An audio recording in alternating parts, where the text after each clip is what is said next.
Para sa update sa Provincial Albay, kasunod ng pagputok ng Bulkang Mayon, makapanayan po natin si Albay Governor Noel Rosal. Governor Rosal, magandang umaga po. Magandang umaga po. Kumusta na po ang Albay at anong mga bayan po ang pinaka-naapektuhan po ng Bulkang Mayon?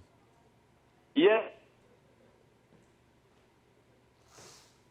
Governor?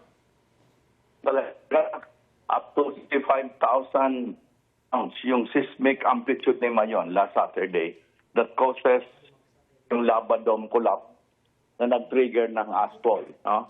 So, apektado yung mga lalawigan ng Ginubatan at Kamalib. Oho. Pero ito namang mga lugar na ito, napapasok naman po kahit hirap sa nakakalat na abo. Yes po.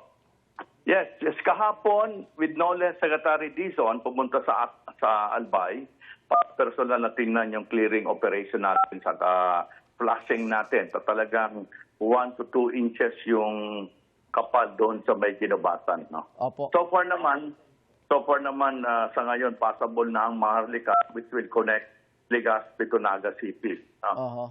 And sa ngayon, ang pangailangan ng talaga natin is yung mandatory face mask. Face mask, dapat N95 kasi hazardous itong asphalt nito lalo-lalo na sa mga bata. No? And so far naman, wala naman na itala na mga sugatan kasi nakapaghanda tayo. Alam mo naman ang Albay, talagang resilient land, talagang alam nila ang gagawin. So more than 6,000 household ang tinamaan ng asphalt, yung mga bahay. Pero sa ngayon, nag-clearing na tayo. Ang binabantayan talaga natin yung damage to crops and livestock. Kasi yun ang pwedeng masaya. Opo. May mga namatay na hayop pero may naitala ho ba nasaktan na kababayan natin sa mga abot?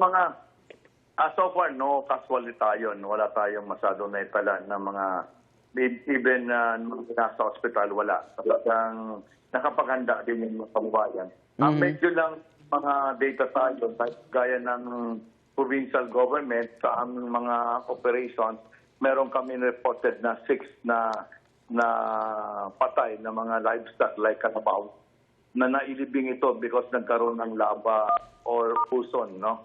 Doon sa may barangay Meiti, na dapat obserbahan to ng PBOX saka ng ating disaster management kung ano ba talaga ang magiging desisyon natin in the next few days. Kamusta ho ang kalusugan ng mga residente? Tama ho ba supply natin ng sapat ng mask? Yes, we have 1,238 na evacuees since January pa yan. Sila yung mga nasa 6 kilometers permanent danger zone. So far, salamat naman sa ating Pangulo sa DSWD.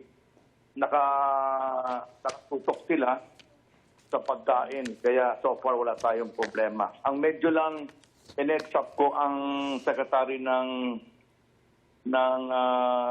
DSWD, si Secretary Gatchalian, pag nag-extend, kasi pinag-uusapan namin with PBOX in the next few days, kung kailangan ba i-raise to alert level 4 o piliin natin na extend to 7 kilometers. And we are talking of at least 10,000 families pag yan nagkaganon. No? Kaya pinaghahandaan po natin yan. Governor, magdadeklara ba kayo ng state of calamity sa nangyari? Ngayong umaga, we will see muna the report, the bulletin of PBOX. Kasi sabi nila Monday sila magpapalabas. Okay. Kamusta ho transportasyon sa kalsada o sa impapawid sa sitwasyon ninyo? So far, sa ating byland, normal naman. Gaya yung bus natin going to Manila and going to Mindanao.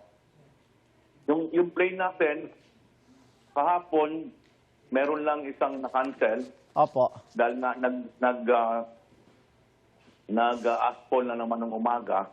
Pero ngayon po, back to normal na ang flight natin, Manila, Legazpi, Daraga, and Daraga, Cebu. Normal na po. Opo. Mensahe lang po sa mga kababayan natin, Governor. Yes, salamat for having me. Sa mga kababayan natin, sumunod lang po tayo sa mga Municipal Disaster Risk Reduction Management Council para sa ating safety. Wag muna po yung mga identified natin ng mga asphalt-prone areas like Ginubatan, maligligaw, sana palagi tayo may baon ng face mask kasi di natin alam si Mayon anytime. Yun lang naman ang kailangan natin. So far, this is asphalt, not really lahar. Kaya tingin ko, ang damage lang talaga dito siyempre yung zero visibility saka yung hazardous to health. Pero sa ngayon po, tinitingnan natin si Mayon, nagbalik siya sa normal. 200 counts na lang. Opo. So tingnan natin po, we'll keep you posted. Salamat po. Maraming salamat, Albay Governor Noel Rosal. Ingat po.